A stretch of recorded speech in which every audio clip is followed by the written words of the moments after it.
사랑하는 영락교회 지체들에게 주 안에서 평화 인사를 전합니다. 오늘은 2024년 7월 25일 목요일입니다. 오늘의 묵상 본문은 이사야서 24장 1절로 23절까지의 말씀입니다.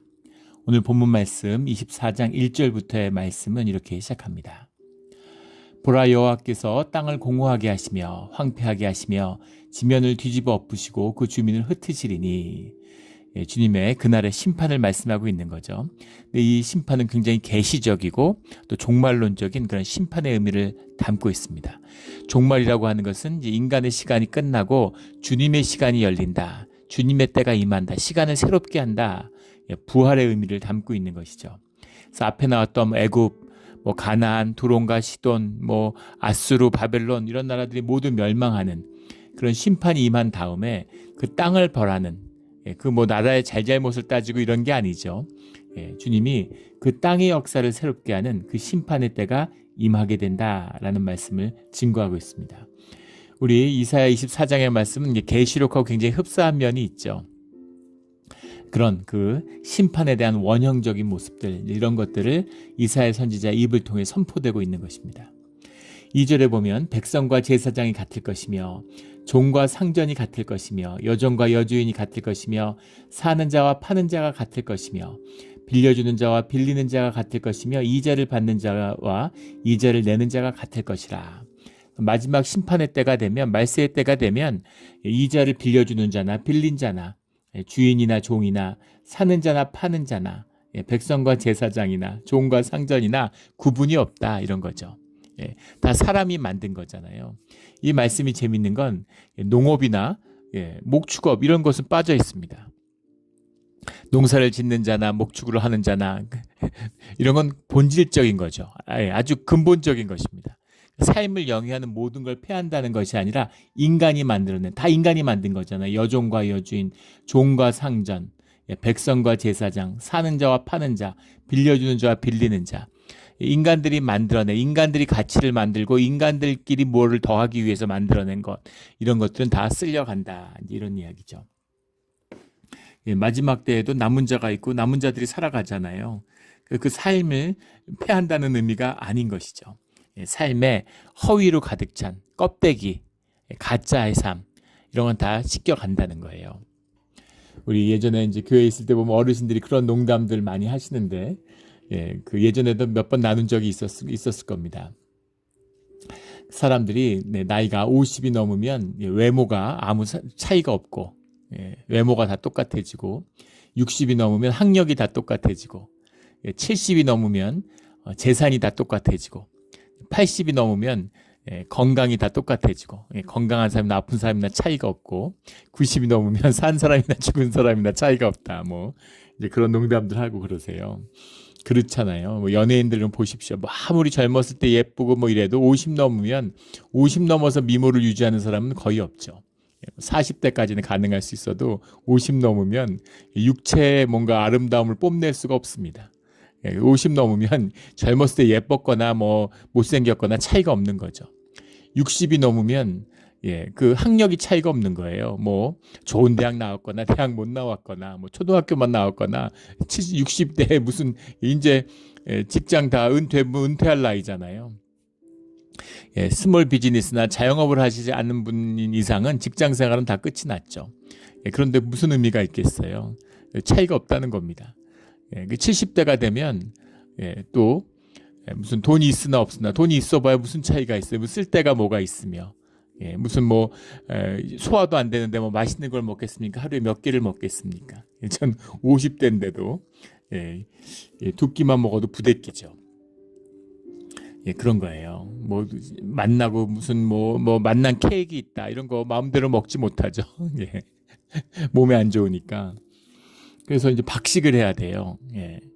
무슨 얼마 조금 먹고 소식하고 이렇게 건강식을 해야 되는 그런 나이인데, 하물며 70대는 어떻겠습니까? 그러니까 하나는 타고난 건강이, 저희 아버지는 군인이셨는데, 그러니까 젊었을 때 그 친구분들 이런 분들이 그러니까 다 운동하고 그런 분들, 건장한 분들이었죠. 근데 제 기억에도 그분들이 70대가 됐는데, 젊었을 때 건강하다는 거하고 70대의 건강은 아무 상관이 없습니다. 체질이 좋아야 되는 거지 뭐 어떻게 살아왔느냐죠. 근데 뭐 막 특전사 이런 거 하고 막 무슨 막 낙하산 타고 막 진짜 돌도 다 깨 먹을 것 같은 막 그런 건강한 자랑했는데 술 담배 하고 이런 분들은 나이 들어서 건강한 분을 못 봤어요. 술 좋아하는 분들은 다 몸에 탈이 납니다. 그래서 뭐 막 이렇게 다리가 마비되고 잘 못 걷고 막 이렇게 고생하고 이런 분들 많이 봤습니다. 그러니까 무슨 내가 건강해, 내가 타고난 체력이 운동선수들 중에 건강하게 오래 사는 사람들이 거의 없잖아요. 그런 걸 생각해 보시면 되겠죠. 70이 넘으면 뭐 부자나 부자 상관없이 80이 넘으면 건강하고 건강하지 않고 다 몸이 안 좋은 거죠. 80대 어르신들을 교회에서 요새 어디 아픈 데 없으시냐 그러면 웃으시면서 아프지 않은 데를 물어보라고 그러세요. 다 아픈 거죠. 몸이 다 예전하고 비교하면 다 안 좋은 거예요. 그걸 받아들이고 또 그 안에서 안식을 취하는 거죠. 사실 몸이 다 예전 같지 않잖아요. 눈도 침침해, 귀도 잘 안 들려, 기억력도 감감해, 몸도 무거워, 다 안 좋은 거죠. 차이가 없고 90이 넘으면 그러면 언제 주님이 불러가면 언제 떠날지 모르는 산자와 죽은 자가 차이가 없다 이런 것처럼 인생에서 시간이 지나가면서 주님의 때가 다가오는데 인간이 만든 건 무슨 차이가 있겠어요. 인간이 차이를 만들었는데 그 차이를 모두 무화시키는 그런 본질의 현상의 모든 것이 쓸려가는 그때가 온다라는 것이죠. 3절에 땅이 온전히 공허하게 되고 온전히 황무하게 되리라 여호와께서 말씀을 하셨느니라. 주님의 말씀대로 되는 것이죠. 주님의 말씀은 선포되는 순간 이미 성취된 거죠. 이것은 피할 수 없는 주님의 결론이다라는 겁니다. 이 결론을 향해서 가는 거예요. 이 결론을 이루어가는 과정, 이것이 주님의 경륜이죠. 우리 어제 나눈 말씀처럼. 그래서 뭐 이게 좋고 저게 좋고 주님 왜 이렇게 하셨을까? 주님 왜 이러시지? 이거 다 인간적인 가치, 인간의 눈으로 보는 얘기죠. 주님이 경륜 안에서는 주님이 이루어 가시는 과정일 뿐이에요. 우린 막 일찍 죽으면 억울해하고 뭐 오래 살면 좋다고 그러고 이러지만 뭐가 복된 것인지는 주님이 정하는 것이죠. 우리가 천국 가서 왜 우리가 오래 살게 하셨냐고 빨리 안 데려가시고 어릴 때 가서 아유 너무 애통해했는데 걔가 제일 복받은 애구나 이렇게 될지 누가 알겠습니까? 주님이 하시는 일인 거죠. 그런 사람의 가치, 사람의 판단 이런 걸 뛰어넘는 주님의 세계가 있다라는 말씀이죠. 땅과 하늘이 대비되는 우리 물리적인 땅과 하늘이 아니죠. 물리적인 세계 안에서의 땅과 하늘은 결국 다 현상이에요. 물리적인 공간, 시공간이잖아요. 시간과 공간. 근데 그게 펴여지는 하늘이라고 할 때는 하늘로부터 땅이 아니라 하늘로부터 땅을 벗어나는 하늘로 말미암 주님으로 말미암은 그 말씀을 하는 거죠. 늘 주님의 뜻 가운데서 경륜에 합하는 우리의 삶의 자리가 되기를 주의 이름으로 축원합니다. 5절에 땅이 또한 그 주민에게서 더럽게 되었으니 그들이 율법을 범하며 율례를 어기며 영원한 언약을 깨트렸습니다. 신명기 27장 28장에 나오는 말씀처럼 너희가 이러면 복을 받고 이러면 저주를 받아 그러는데 이스라엘이 저주의 길로 가는 것이죠. 살인하고 피를 흘리고 음행하고 우상 숭배를 하고 이런 걸 통해서 땅이 더럽혀졌고 땅의 저주가 그 저주가 땅을 삼켰다 이렇게 6절에 그러므로 저주가 땅을 삼켰고 그 중에 사는 자들이 정죄함을 당하였고 그 땅의 주민이 불타서 남은 자가 적도다. 그 참담한 그 끝을 말씀하고 있는 거죠. 7절에 새 포도즙이 슬퍼하고 포도나무가 세잔하여 마음이 즐겁던 자가 다 탄식하며 소고치고 기쁨이 그치고 소고치는 기쁨이 그치고 즐거워하는 자의 소리가 끊어지고 수금 타는 자의 기쁨이 그쳤으며 세상의 기쁨, 세상의 즐거움, 포도나무로 상징하는 소고로 상징하는 수금으로 상징되는 이제 그런 것들이 모두 다 끝이 났다라는 거죠. 9절에 노래하면서 포도주를 마시지 못하고 독주는 그 마시는 자에게 쓰게 될 것이며 그 독주가 마시는 자에게 쓰게 된다라는 얘기는 내면의 아픔이죠. 저는 뭐 크리스찬이 되기 전에도 이제 술을 체질적으로 못 먹습니다. 그 아스트알데히드를 분해하는 효소가 이제 간에 없는 거죠. 무슨 그 효소 이름이 잊어버렸는데, 근데 그런 사람들이 이제 아시안 중엔 꽤 많죠. 그래서 술을 잘 못 먹습니다. 근데 이제 술을 먹는 분들 얘기를 들어보면 술이 달다고 그러잖아요. 술이 막 너무너무 달다고. 예전에도 한번 나눈 적이 있죠. 술이 왜 단지. 술 자체가 단 게 아니라 우리가 코로, 술의 향기로 코로 단맛을 느끼고 입으로는 쓴맛을 느끼는데 입으로 느낀 쓴맛은 중화되고 술을 마시다 보면 그건 점점점 넘이 되는 거죠. 그리고 냄새로 느끼는 코로 느끼는 향기만 점점 더 달콤하게 되기 때문에 저는 처음에는 술을 제가 못하니까 술 먹는 사람들이 그냥 하는 말인 줄 알았어요. 예. 우리 그 목욕탕에 가면 예전에 어르신들이 뜨거운 물에 들어가면 목욕탕에서 시원하다 이러잖아요. 그런 것처럼 자식이 들어가니까 아버지가 시원하다 그래서 따라 들어갔다가 세상에 뭐 믿을 놈 하나도 없다 뭐 이랬다는 거 아닙니까? 그런 건 줄 알았는데 그게 아니라 실제로 달다는 거죠. 그래서 술이 달다는 거예요. 쓰지가 않고. 그리고 그 우리의 또 이제 그 깊은 심령의 비밀이 들어있죠. 그런데 술을 마시는 분들이 그런 말을 하잖아요. 좋은 일이 있고 즐거운 일이 있으면 술이 달다는 거죠. 기쁨을 배가시키는 거죠. 그런데 안 좋은 일이 있고 나쁠 때 술을 마시면 슬픔이 배가 되고 더 아프게 만든다는 거예요. 그러니까 감정을 증폭시키는 거예요. 의식을 약화시키니까 그러니까 우리의 정서가 증폭되잖아요. 그러니까 좋은 일은 더 좋고 그러니까 기뻤는데 술 마시니까 너무 기쁘고 막 신나도 노래 부르고 춤추고 이러는 거고 근데 슬프고 안 좋은데 근데 술 마시면 더 안 좋고 더 아픈 거죠. 이런 이제 비유가 들어있는 거죠. 그래서 마시는 자에게 쓰게 된다라는 얘기는 내면의 아픔을 얘기하는 겁니다. 내면에 깊은 아픔이 있는 거죠. 그래서 술을 먹는데 즐거운 게 아니라 술을 먹으면 더 아픈 거예요. 더 쓰게 되는 거죠. 그런 비유적인 표현이다라는 겁니다. 그러니까 그런 깊은 아픔, 단순히 무슨 세상이 잘 안 되고 이런 것이 아니라 그 이상의 깊은 아픔이 있는 거죠. 우리의 심령 가운데 느끼는 아픔 이런 게 있는 겁니다. 이게 남은 자들의 아픔이죠. 살아남은 자의 슬픔입니다. 사람들 다 죽었는데 난 살았다. 일단 기쁘죠. 살았으니까. 근데 막 너무 좋다. 세상 다 불타고 다 황폐해졌고 길에 시체가 나뒹구는데 난 살았네. 이럴 수 있겠습니까? 비통한 것이죠. 살아서 감사하긴 한데 살아서 좋긴 한데 비통한 겁니다. 그 비통한 아픔을 노래하고 있는 거죠. 14절에 무리가 소리를 높여 부를 것이며 여호와의 유엄으로 말미암아 바다에서부터 크게 외치니 무리가 라고 되어 있는데 헤마흐라는 거예요. 그들이 하고 계속 번역을 하다가 오늘은 또 무리가 라고 해놨는데 그들이죠. 그들이 누굽니까? 남은 자들이죠. 그 환난 끝에서 주님을 찬송하는 자들, 주님을 높이는 자들이 남은 거예요. 거기서 남은 자의 역사가 새로 시작되는 거죠. 우리가 소리를 높이고 여호와의 위엄으로 말미암아 바다에서부터 크게 외치니 주님을 찬양한다는 겁니다. 주님을 찬양해요. 이것이 이제 본질의 회복이죠. 주님을 찬양하게 되는 겁니다. 우리 이제 교회 권사님 가운데 그런 고백을 해서 집에서 큰 환난을 겪으셨습니다. 가족을 앞세우고 환난을 경험하고 정말 눈물밖에 나는 날 매일매일 우는 것밖에 할 수 있는 게 없었다고. 내 마음 가운데 주님께 감사할 수 있을까? 주님을 찬양할 수 있을까? 두려운 거죠. 그런데 주님이 그 모든 것을 찬양과 감사로 바꿔주셨다. 놀라운 고백이죠. 어떻게 이런 고백을 할 수 있겠어요? 주님의 성령이 함께 하시니까 현상을 뛰어넘은 본질에 가서 닿으면 그러면 주님께 감사하는 마음이 나오는 거죠. 주님께 감사한 겁니다. 그래서 이거는 뭐 신비죠. 주님과 함께하는 자들의 고백, 남은 자의 역사입니다. 이게 뭐 머리로 따지면 생각으로 따지면 이게 감사할 일이야? 이게 좋아할 일이야? 이게 찬양할 일이야?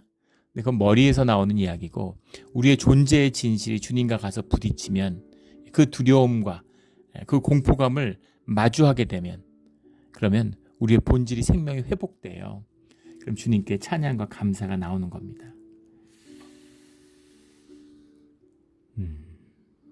우리 이런 삶의 진실을 본질을 만나는 우리의 참 신앙이 되기를 주의 이름으로 축원합니다.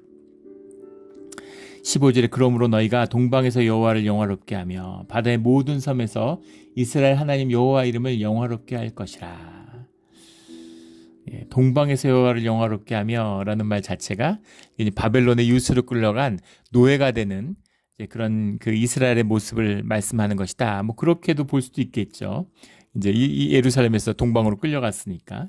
근데 여기서 뭐 이제 마지막 때의 모습이니까 만방의 모습, 세계 어디서나 땅 끝까지 살아남은 모든 자들이, 남은 자들이 주님을 찬양을 하는, 계시록의 마지막이죠. 주님 앞에서 모든 주의 자녀들이 주님을 찬양하는, 예배하는.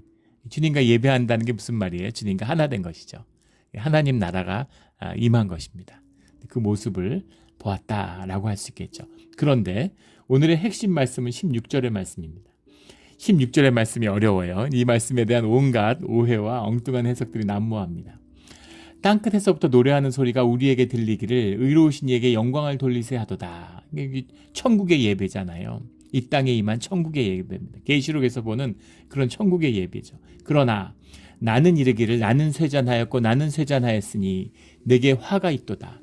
배신자들은 배신하고 배신자들이 크게 배신하였도다. 도대체 이게 무슨 말일까요? 우리말로 읽으면 이게 도대체 무슨 말일까? 도저히 이해할 수 없는 거죠. 나는 쇠잔하였고 쇠잔하였으니, 나는 쇠잔하였다는 게 우리말로 문맥으로 보면 그렇게 영광이 왔는데 이때까지 말씀을 선포하던 이사야 선지자가 이제 난 지쳤구나. 이제까지 여기까지 왔는데 나는 지쳤, 이런 얘기일까요? 아니죠. 지금 환상 가운데 보는 얘기인데, 현상 가운데 현실계에서 내 육이 지쳤다는 얘기는 내 육의 얘기잖아요. 내 몸이. 근데 지금 이제 사역이 한참 시작되고 있어요. 아직 이사야가 당할 고난이 켜켜이 쌓여 있습니다. 그런데 지금 여기서 말하는 내가 쇠잔하였고 이러기 무슨 말인가? 그 뒤에 배신자들은 배신하고 배신자들은 크게 배신하였다. 이건 또 무슨 말인가? 지금 남은 자들 가운데 있는데 누가 누구를 배신했다는 겁니까? 나는 이 얘기를 나는 쇠잔하였고, 라자흐라는 말인데 쇠잔했다라는 말이 반복해서 나오고 있죠. 라자흐라는 말이 이제 영어로 하면 뭐 린니스, 뭐 웨이스팅 뭐 이런 뜻으로 쓰이는데, 영어 번역을 보면 I'm ruined, 그걸 아마 번역을 해서 쇠잔하였고 이렇게 한 것 같아요. 무슨 말이냐면 주님의 영광을 본 겁니다. 영광이 올 거다. 주님의 영광이 온다. 말은 계속했지만 주님의 영광이 임하고 나니까, 주님의 영광 가운데 찬양의 예배를 드리고 나니까 맨날 예배를 드렸죠. 천국의 원형적인 그 모습에 기초한 우리가 예배를 드리잖아요. 주님의 임재 가운데 하나 되는 예배를 드렸는데, 근데 진짜 예배, 주님의 임재 가운데 진짜 예배를 드리게 되니까 나는 죽었구나, 이런 겁니다. 나는 끝이구나. 나는 의로운 줄 알았어요. 나는 주님 안에서 의인으로서 살았어. 나는 주님의 율법을 다 지켜 행했어. 나는 정말 주님을 위해서 최선을 다했어. 근데 주님이 임하시니까, 그러니까 그 안에서 내가 통곡이 나오는 거죠. 주님, 저는 주님의 일을 할 수 없는 사람인데 왜 저를 부르셨습니까? 부끄러운 거죠. 그 앞에서 나는 정말 얼굴을 들 수가 없구나, 이런 심정인 겁니다. 그 스티븐 스필버그인가요? 스필버그 감독의 유명한 홀로코스트의 영화가 수도 없이 많은데, 할리우드에 그 가운데 이제 그 신들러 리스트라고 하는 그 유명한 책이었는데 그걸 영화로 만들었죠. 독일의 사업가인 신들러가 이제 그 위장 방산업체를 차려서 거기에 직원으로 이 홀로코스트에 죽게 되는 사람들을 데려다가 직원으로 쓰는 거죠. 그래서 무슨 돈을 벌려고 한 게, 처음에 돈을 벌려고 이제 싼 값에 노동력으로 끌어오려고 유대인들을 끌고 왔는데, 근데 하다 보니까 이제 그 사람들 딱한 사정에 공감하게 되고, 그 사람들의 이제 운명과 그걸 알게 되고 충격을 받고 살려주기로 그렇게 마음을 먹는 거죠. 그래서 신들러 리스트에 들어가면 사는 겁니다. 생명의 노트 같은 거죠. 북 오브 라이프 같은 거죠. 그래서 그 리스트에 이제 이름을 올려가지고 나중엔 사람들을 이제 막 데려오는 거예요. 어떻게든 살리려고. 그래서 그 사람들을 이제 구해가지고 나중에 열차를 타고 이제 탈출을 하죠. 전쟁이 끝나고 탈출에 성공했는데, 그 감동적인 모습이죠. 마지막에 살아남은 자들이 기뻐해요. 다 수백만이 죽었는데 수천 명을 살린 거죠. 그래서 살아남은 자들이 막 기뻐하는데,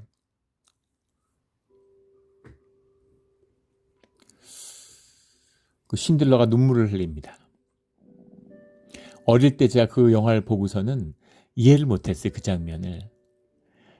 나중에 크리스찬이 된 다음에 사실은 그 의미를 깨달았습니다. 무슨 뜻인 줄 알죠. 근데 와닿지가 않는 거죠. 근데 크리스찬이 주님을 만나고 신들러의 눈물, 그 애통한 심령을 이해하게 된 거죠. 깨달은 겁니다.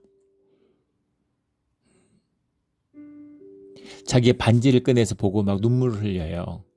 이 반지만 팔았으면, 자기 코트만 팔았으면, 자기 구두만 팔았으면, 자기 자동차만 팔았으면, 그럼 더 많은 사람들, 한 명이라도 생명을 더 구했을 텐데, 나로선 최선을 다했는데, 나로선 할 만큼 했는데, 그런데 그 구원받은 사람들, 살아난 사람들의 눈물과 기쁨을 보면서 통곡하게 되는 거죠. 내가 더 열심히 할 수 있었는데, 한 생명이라도 더 구할 수 있었을 텐데, 아마 우리가 천국에 가서 만나는 마음이 이런 마음일 겁니다. 종교가 타락하고 복음이 타락하니까 무슨 나쁜 짓 하고 살아도 무슨 교회 멤버십 갖고 있으면, 세례 받았으면 천국 가는 것처럼 부끄러움을 모르는 소리를 함부로 합니다. 교회가 타락할 때는 가장 중요한 징표가 구원의 확신이죠. 세상에 어떻게 그런 얘기를 할 수가 있겠습니까? 종교가 타락하고 마비되니까 구원의 확신이 있대요. 구원은 주님께 속한 거고 그건 아무도 모른다고 주님이 말씀하셨는데, 그런데 나는 확신이 있어요. 나는 구원 받았어. 내가 내 구원을 결정한 거죠. 종교의 모습이죠. 종교인들의 고백입니다. 그 부자 청년의 고백 같은, 내가 어려서부터 모든 율법을 다 지켰습니다. 내가 더 할 게 뭐 있습니까? 주님 앞에서 그렇게 얘기하는 거죠. 그러니까 주님이 잘했구나. 그러면은 네 재산을 어려운 자들에게 나눠주고 나랑 떠나자 이렇게 얘기하니까, 그러니까 얼굴색이 변하고 떠나죠. 그게 그 사람의 본질인 거죠. 그게 실제입니다. 생각으로는, 기분으로는 주님의 율법을 다 지키고 종교의 의로 자기의 부를 감싸고 싶었는데, 중심은 뭐예요? 진실은 주님을 섬기는 게 아니라 돈을 섬겼던 거죠. 너 잘했구나, 이제 나랑 함께하자. 그게 나랑 함께하기 위한 거였잖아. 근데 사실은 돈을 버릴 수 없는 거죠. 주님을 버리고 돈과 영원히 함께하고 싶은 거죠. 그런 겁니다. 그게 인간의 진실인 거죠. 주님을 만난, 주님 앞에 서니까 회개밖에 없는 거예요. 난 죽을 사람이었구나. 나는 죽었구나. 나는 끝이구나. 세상에 이럴 수가. 이런 탄식이 나오는 겁니다. 배신자들은 배신하고 배신자들은 크게 배신하였도다. 바가드라는 말인데 그걸 5번 나와요. 그걸 4번을 배신하다 그러고, 화가 있도다, 배신 4번을 번역했는데, 바가드란 말이 5번 연속 나옵니다. 이걸 이제 영어로 번역해 보면 treacherously 이렇게 속이는 것이죠. 속이는 것을 했다, 이런 얘기입니다. 속였구나. 다 가짜였구나. 이런 고백이에요. 이거를 여러 주석들이 있고, 이사야가 마지막에 보았던 하나님의 심판이 임했음에도 불구하고 세상에 황행하는 악이다 이렇게 얘기하는데, 말도 안 되는 소리죠. 계시록을 봐도 알 수 있지만 지금 심판이 와가지고 세상의 땅끝까지 다 멸하고 남은 자들이 주님의 영화롭게 하는 찬양을 올리고 있는데, 그 자리에서도 주님을 농락하고 배신하는 일들이 벌어지고 있다? 이게 말이 됩니까? 그런 모습이 아니죠. 여기서 배신하게 누구겠어요? 배신했다니까, 우리 배신했다는 말이 좀 어감이 이상하죠. 거짓이라는 얘기입니다. 거짓이었구나. 다 거짓이었구나. 다 가짜였구나. 이런 거죠. 뭐가 가짜일까요? 내 모습이, 내 삶이, 내 의가, 내가 봉사하고 헌신하고 내가 직분받고 성경 공부 열심히 하고 제자 훈련 7단계까지 다 받았는데, 주님 앞에 서니까 다 가짜였구나. 이렇게 고백하는 거예요. 이사야는 성전 선지자였습니다. 성전의 선지자였어요. 그러니까 직업적 종교인입니다. 일생 가운데 성경을 공부하고 가리키는 일이 주된 업이었겠죠. 전문가예요. 성전의 일, 예전적인 것, 성경적인 것, 이런 거를 꿰고 있었겠죠. 주님을 누구보다 잘 안다고 생각했을 겁니다. 예루살렘에서, 이스라엘에서 이사야를 당할 자가 누가 있었겠어요? 최고의 율법학자였겠죠. 그러면서도 또 기도하는 사람이고 하나님의 말씀을 전하고 선포하는 사람이니까 최고의 전도자였겠죠. 그런데 주님 앞에 서니까 나는 망했구나. 나는 다 가짜였구나. 내가 주님을 그 이름으로 가짜와 거짓말만 선포했구나. 이런 것이죠. 이런 참담한 고백이 임하는 겁니다. 이 탄식이 임하는 이 정직함이죠.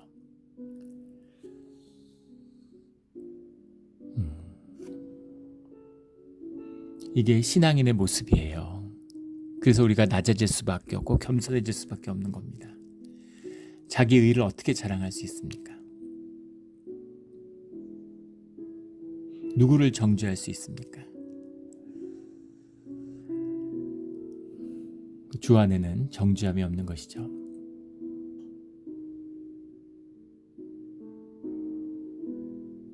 (18절에) 두려운 소리로 말미암아 도망하는 자는 함정에 빠지겠고 함정 속에서 올라오는 자는 올무에 걸리리니 이는 위에 있는 문이 열리고 땅의 기초가 진동함이라.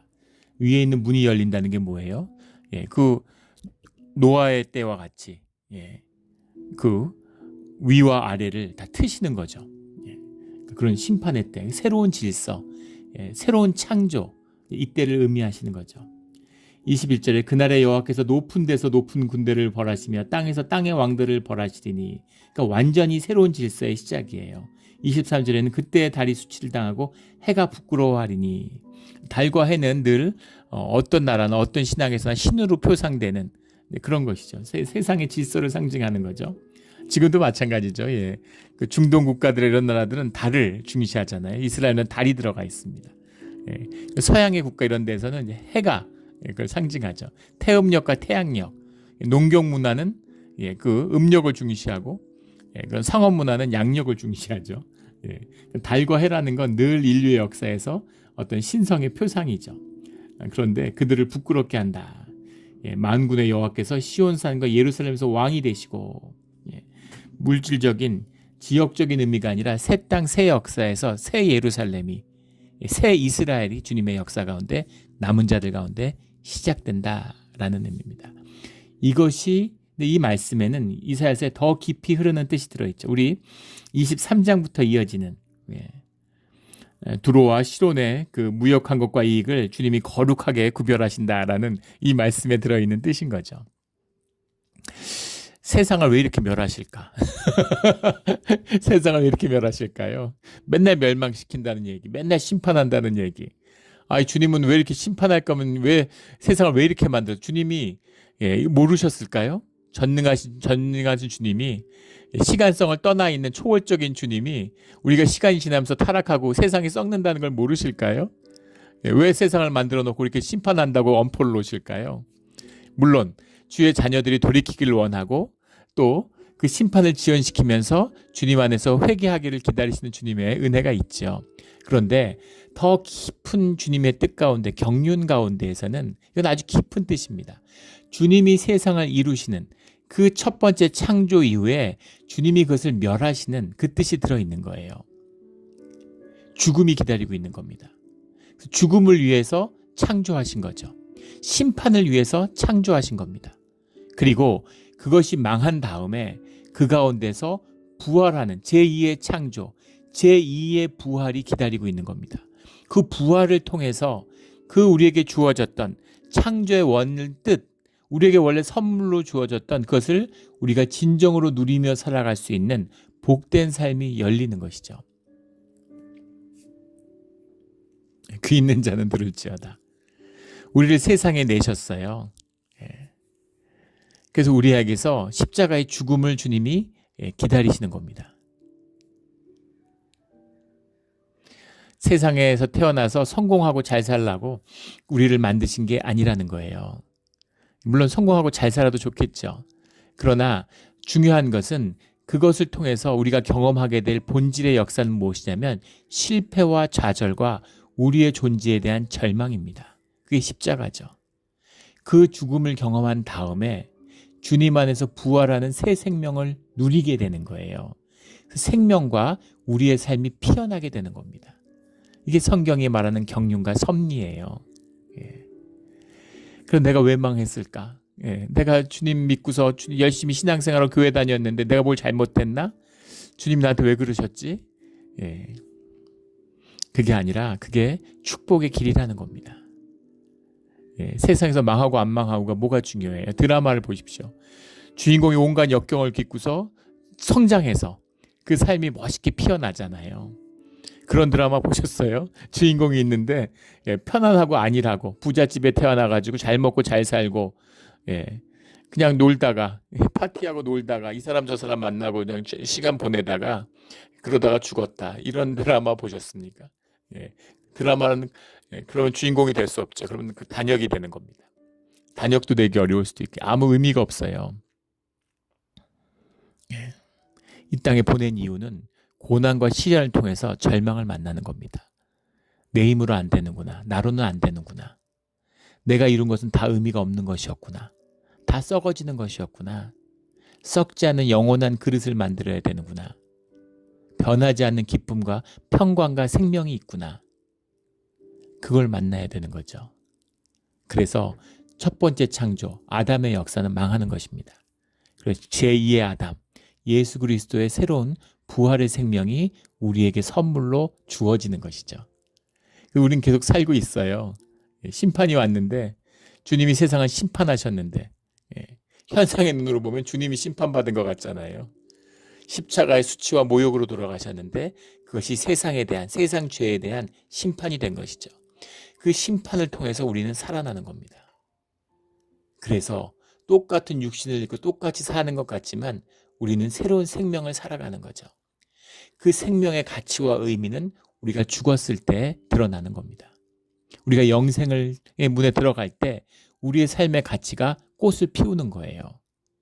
물론 없던 삶이 갑자기 죽으니까 떨어지는, 살아서 못 누렸는데, 살아서 못 살았는데 죽어서 어떻게 삽니까? 살아서 사는 삶이 그게 내 삶이고 그게 내 진짜죠. 교리가 타락하니까 또 무슨 죽으면 나하고 상관없는 무슨 이런 존재가 돼서 내가 아닌데 죄 많고 한 많고 문제 많았던 문제투성인 내가 구원받은 게 아니면 내가 다른 존재가 되면 그게 무슨 구원이에요. 내가 아닌 사람이 구원받았는데 부활의 육신을 입었는데 그게 내가 아니에요. 그러면 그 나는 뭡니까 도대체? 내가 산 삶은 뭐예요? 내 아픔은 다 뭡니까? 내가 구원받는 것이죠. 나의 모든 것, 나의 모든 죄악, 그것이 심판 가운데 다 무너지는 이 멸망 가운데 그 절망을 만나게 되는 겁니다. 그러나 주님이 함께 하시기에 주님 안에서 부활의 새 생명을 얻는 것이죠. 그래서 주님을 찬양하는 겁니다. 세상은 다 망했지만 주님을 찬양하는 남은 자들을 통해서 새로운 생명이 시작되는 것이죠. 그 존재의 절망을 노래하는 이 노래가 24장의 노래입니다.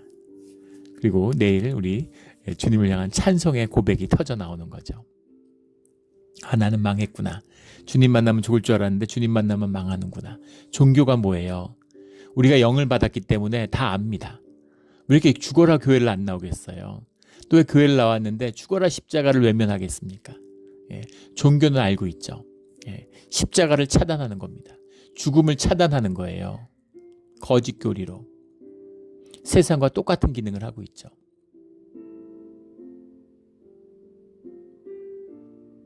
주님 없이 살 수 없는데 주님하고 함께 살지도 못하겠어.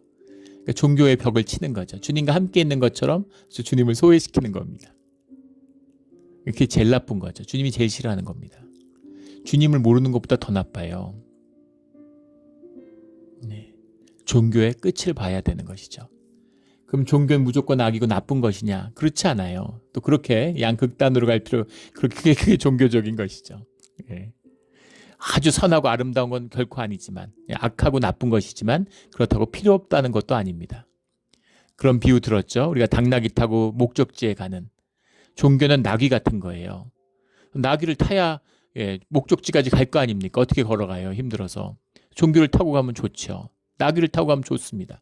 하지만 목적지에 내려서 나귀에서 내려서 그 집에 들어가야지 그 여행이 끝나는 거죠. 나귀에 타고 집에 들어가지 못해요. 어떤 집이 나귀를 타고 들어갈 수 있습니까? 나귀에서 내려야 될 때가 있어요. 이게 종교입니다. 종교의 외투를 입어요. 종교의 행위를 합니다. 하지만 그 안에 종교를 벗어버리고 만나야 하는 생명의 본질이 있습니다.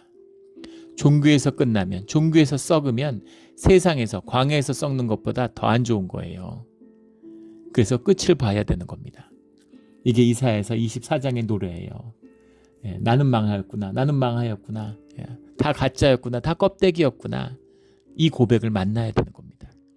이 고백을 만나고 주님 안에서 거듭나는 그런 우리 모두가 되기를, 복받는 우리 모두가 되기를 주의 이름으로, 예수 그리스도의 이름으로 축원합니다. 아멘. 기도드리겠습니다. 하나님 아버지 감사합니다. 우리가 교회 오래 다녔습니다. 우리 안에 두려움이 있고 주님과 함께하는 것에 대한 공포가 있습니다. 하지만 주님이 얼마나 좋은 분이신지, 얼마나 은혜와 사랑이 충만한 분이신지 주님을 만나고야 알았습니다. 주님과 함께함으로 또 우리 안에는 세상의 거짓이 가득 차 있습니다. 썩어지는 걸 알면서도 세상의 안일함과 세상의 기쁨과 거짓으로 나를 두르고 싶은 그런 나의 연약함이 있습니다. 예, 주님이 아니시면 결코 깨끗하게도 반듯하게도 정직하게도 의미 있게도 가치 있게도 살 수 없음을 주님이 아십니다. 주님 긍휼히 여기심을 감사드리며 세월을 아끼고 내 존재의 절망을 만나서 거듭나게 하여 주시옵소서. 십자가가 생명이고 십자가가 축복인 것을 삶의 실제로 누리는 자들이 되게 하여 주시옵소서. 그런 찬양을 드리는 우리 교회의 예배가 되게 하여 주시옵소서. 감사하며 예수 그리스도의 이름으로 기도드렸습니다. 아멘.